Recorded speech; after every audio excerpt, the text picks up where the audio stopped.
Bangladesh cricket অনেকটা আসলে জোকারি টাইপের একটা মুহূর্ত চলতেছে। দেখেন, আমি যে জিনিসটা চিন্তা ভাবনা করি সেটা হচ্ছে পৃথিবীতে প্রত্যেকটা কাজের জবাবদিহিতা আছে, যেটাতে আপনি জব করেন, অর্থাৎ মাসিক চুক্তিবদ্ধ স্যালারিভুক্ত জবাবদিহিতা আছে।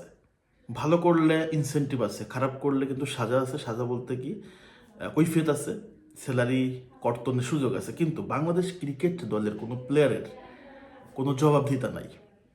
তারা জীবনে একবার ন্যাশনাল টিমের জার্সিতে সুযোগ পেয়ে গেছে, মনে করছে ব্যাস ফিসাবিলিল্লাহ, আমার পারফরমেন্সের দরকার নেই, আমি বিসিবির চুক্তিভুক্ত খেলোয়াড়, আমি পারফরমেন্স না করলেও স্যালারি পাচ্ছি। যেমন আমাদের ক্রিকেটে দেখেন, একাধারে প্লেয়ার সুযোগ পাচ্ছে, পারফরমেন্স না করেও তারা টিকে যাচ্ছে দলে, কোনো কৈফিয়ত নাই, কোনো কিছু নাই, গাফিলতিতে চলতেছে ক্রিকেট। আর এই সময়ের আগে হচ্ছে আফগানিস্তান ক্রিকেট দেখেন কতটা ডেভেলপমেন্ট।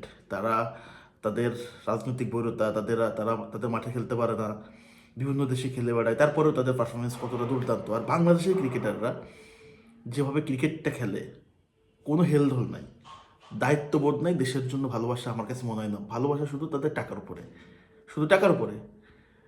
নাজমুল ইসলাম যে কথাগুলো বলছে, হ্যাঁ, কথাগুলো হয়তোবা সে বিসিবির একজন পরিচালক হিসেবে তার বলাটা উচিত হয় নাই, বাট কথাগুলো যৌক্তিক, কথাগুলো প্রত্যেকটা বাংলাদেশি ফুটবল, বাংলাদেশি ক্রিকেট প্রেমীদের। আমারও কথা, যে ভালো খেললে আপনি টাকা পাচ্ছেন, ফ্ল্যাট পাচ্ছেন, গাড়ি পাচ্ছেন, আর খারাপ করলে কেন জবাব দিতে থাকবে না? কেন থাকবে না? এবং নাজমুল তো চমৎকার কথা বলছে। একজন সাধারণ মানুষ এই কথাগুলো বলতে চাই। ক্রিকেটাররা আজকে যেটা করছে সেটা বিরুদ্ধে ক্রিকেটের বিরুদ্ধে। ধোনি 2009 সালে ব্রান্দো সেবাগ এবং ধোনিকে নিয়ে একটা ক্লাস ছিল, সেটা দিয়ে সে একটা কনফারেন্স করছিল, মনে আছে আপনাদের? অনেকে জানেন না হয়তো, বা T20 বিশ্বকাপের ঠিক আগ মুহূর্তে। সে ক্রিকেট বন্ধের জন্য না, যে এই যে মিডিয়া যে প্রোপাগান্ডা ছড়ানো হচ্ছে সেবাগকে নিয়ে, সেটার জন্য। বাট সে ক্রিকেটটাকে চালু রাখার পক্ষে ছিলেন। আর বাংলাদেশের ক্রিকেটাররা ক্রিকেটটা বন্ধ রাখছে। এখন যে নেতৃত্ব দিচ্ছে কোয়াবের, সেটা হচ্ছে মিথুন। রেসপেক্ট দিয়ে বলতেছে, সে একজন ক্রিকেটার।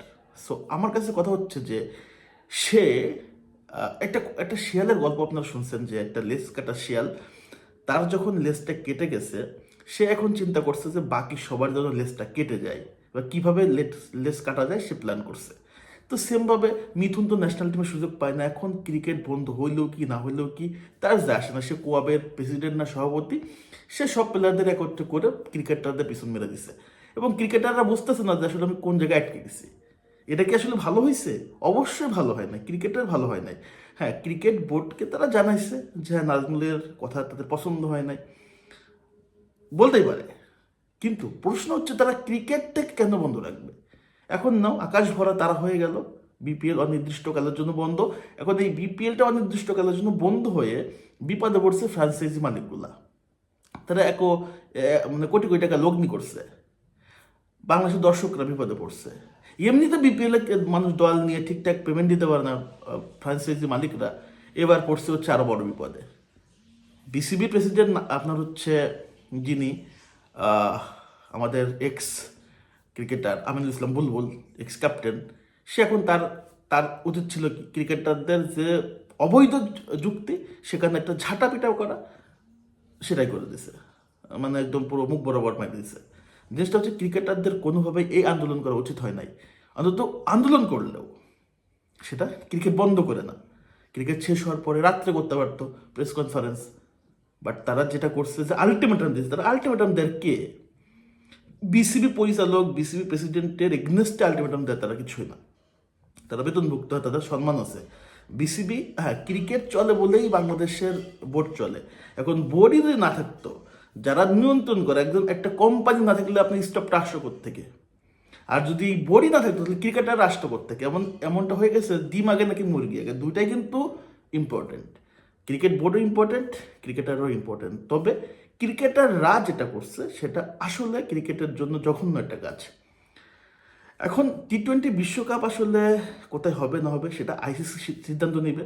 বাংলাদেশ থেকে পাঠানো হয়েছে যে আমরা ইন্ডিয়াতে খেলবো না, ওকে ফাইন, মুস্তাফিজ ইস্যুতে আমরা খেলবো না, সমস্যা নাই। কিন্তু আমরা এই ইস্যুটাকে নিয়ে নিলে, মানে কথা আছে না, কিছু জিনিস বেশি নাড়াইলে এত লেভেলের গন্ধ হয়, যেটা খুব খারাপ। এবং সেটা হয়েছে বাংলাদেশ ক্রিকেটে।